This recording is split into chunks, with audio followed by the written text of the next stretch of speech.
Hi, രണ്ടാം semester science honours വിദ്യാർത്ഥികൾക്കുള്ള AEC advanced English language skills for sciences എന്ന പാഠപുസ്തകത്തിലെ ആദ്യത്തെ പാഠമാണ് the fourth state of matter by Jo and Beard. ഈ എസ്സേയുടെ ഒരു ചെറിയ ഇൻട്രോയും ഒരു കുഞ്ഞു സമ്മറിയും ഈ വീഡിയോയിൽ നമുക്കൊന്ന് പരിശോധിക്കാം. എന്താ friends, here is a brief intro.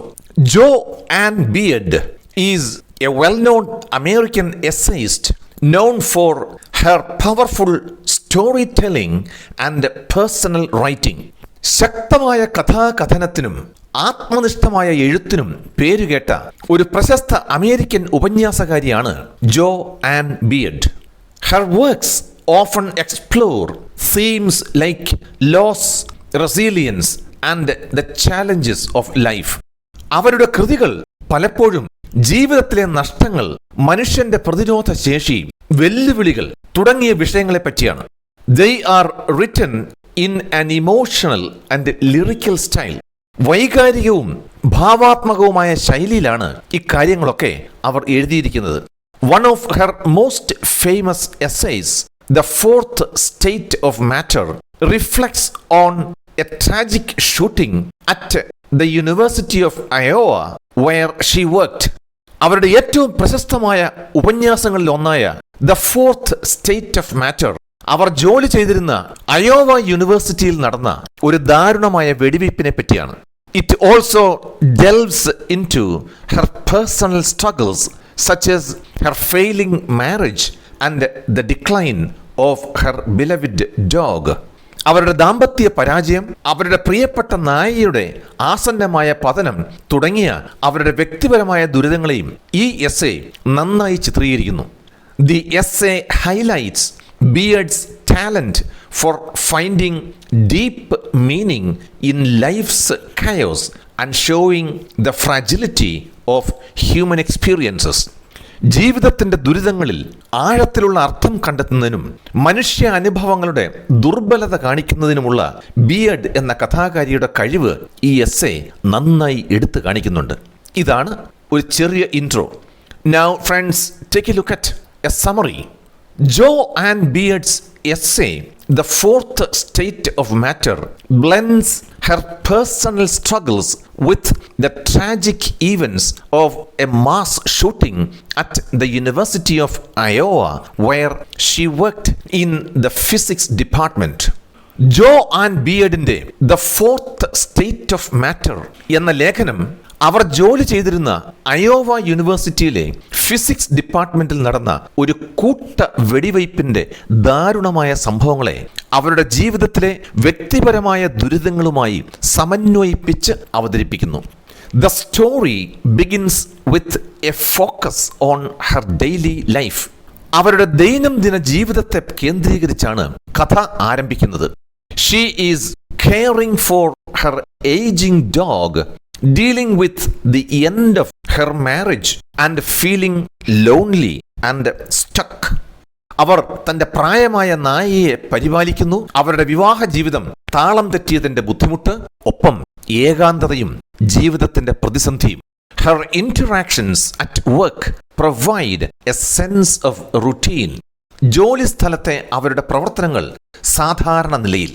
She describes her colleagues warmly with humor and affection. അവർ തൻ്റെ സഹപ്രവർത്തകരെ വളരെ ഊഷ്മളമായി നർമ്മത്തോടും വാത്സല്യത്തോടും കൂടി വിവരിക്കുന്നതായി നമുക്ക് കാണാം. It creates a contrast between her personal difficulties and the steady rhythm of her workplace. ഇത് അവരുടെ വ്യക്തിപരമായ ബുദ്ധിമുട്ടുകളും അവരുടെ ജോലി സ്ഥലത്തെ സ്ഥിരമായ താളവും തമ്മിൽ ഒരു വൈരുദ്ധ്യം സൃഷ്ടിക്കുന്നതായി നമുക്ക് കാണാം. This sense of normalcy is shattered by a tragic event. ഒരു ദാരുണമായ സംഭവത്താൽ ജീവിതത്തിന്റെ ഈ സാധാരണത്വം തകർന്നിരിക്കുന്നു. A troubled graduate student, Gang Lu, brings a gun to the department and kills several faculty members and staff. മാനസിക നിലവാരം തകർന്ന ഒരു ബിരുദ വിദ്യാർത്ഥി ഗാങ് ലു ഡിപ്പാർട്ട്മെന്റിലേക്ക് ഒരു തോക്കുമായി കടന്നു വരികയും നിരവധി ഫാക്കൽറ്റി അംഗങ്ങളെയും ജീവനക്കാരെയും വെടിവെച്ച് കൊല്ലുകയും ചെയ്യുന്നു. Beard recounts this heartbreaking event with raw honesty. ഹൃദയഭേദകമായ ഈ സംഭവം അവർ വളരെ പച്ചയായി വിവരിക്കുന്നു. The tragedy forces her to confront the fragile and unpredictable nature of life. ദുർബലവും പ്രവചനാതീതവുമായ ജീവിതത്തിന്റെ സ്വഭാവത്തെ നേരിടാൻ ഈ ദുരന്തം അവളെ പ്രേരിപ്പിക്കുന്നു. It makes her personal struggles feel even more profound. അവരുടെ വ്യക്തിപരമായ പോരാട്ടങ്ങളെ ഇത് കൂടുതൽ ആഴത്തിലാക്കുകയും ചെയ്യുന്നതായി നമുക്ക് കാണാൻ സാധിക്കും. The essay explores how people cope with loss, whether it is personal or shared. വ്യക്തിപരമോ കൂട്ടായിട്ടുള്ളതോ ആയ നഷ്ടത്തെ ആളുകൾ എങ്ങനെ നേരിടുന്നുവെന്ന് ഈ ലേഖനം പഠിക്കാൻ ശ്രമിക്കുന്നു. Beard finds comfort in small, meaningful connections with friends, co-workers, and even her dog. സുഹൃത്തുക്കളുമായും സഹപ്രവർത്തകരുമായും അവരുടെ നായയുമായും ഉള്ള ചെറിയ കുഞ്ഞു അർത്ഥവത്തായ ബന്ധങ്ങളിൽ നമ്മുടെ കഥാകാരി ആശ്വാസം കണ്ടെത്താൻ ശ്രമിക്കുന്നതായി നമുക്ക് കാണാം. These connections provide a sense of grounding during times of immense grief. ജീവിതത്തിലെ വലിയ ദുഃഖത്തിന്റെ സമയങ്ങളിൽ അവർക്ക് ഒരസ്തിത്വ ബോധം നൽകുന്നത് ഈ കുഞ്ഞു ബന്ധങ്ങളാണ്. She uses plasma, the fourth state of matter, as a metaphor for instability and transformation. ദ്രവ്യത്തിന്റെ നാലാമത്തെ അവസ്ഥയായ പ്ലാസ്മയെ അസ്ഥിരതയ്ക്കും പരിവർത്തനത്തിനും പറ്റിയ ഒരു അലങ്കാരമായി അവർ നന്നായി ഉപയോഗിക്കുന്നു. Plasma is neither solid, liquid nor gas, mirroring the flux in her life. ഈ പ്ലാസ്മ ഒരു ഖരമോ ദ്രാവകമോ വാതകമോ അല്ല.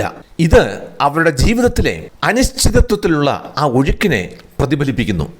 Through vivid and emotional storytelling, Beard captures the complexity of living through chaos and finding resilience. ഉജ്ജ്വലവും വൈകാരികവുമായ കഥ പറച്ചിലൂടെ അരാജകത്വത്തിലൂടെയും പ്രതിരോധ ശേഷി കണ്ടെത്തുന്നതിൻ്റെയും സങ്കീർണത നമ്മുടെ കഥാകാരിയായ ബിയർഡ് നന്നായി പകർത്തുന്നു. Her essay is a moving reflection on loss, connection and the strength to carry on. നഷ്ടം, ബന്ധം, ജീവിതം തുടരാനുള്ള ശക്തി എന്നിവയെക്കുറിച്ചുള്ള ചലനാത്മകമായ ഒരു ചിന്ത അനുഭവമാണ് ഈ essay. Well friends, this is a summary. Thank you for watching this video. I'll see you soon with another video. Until then, bye-bye.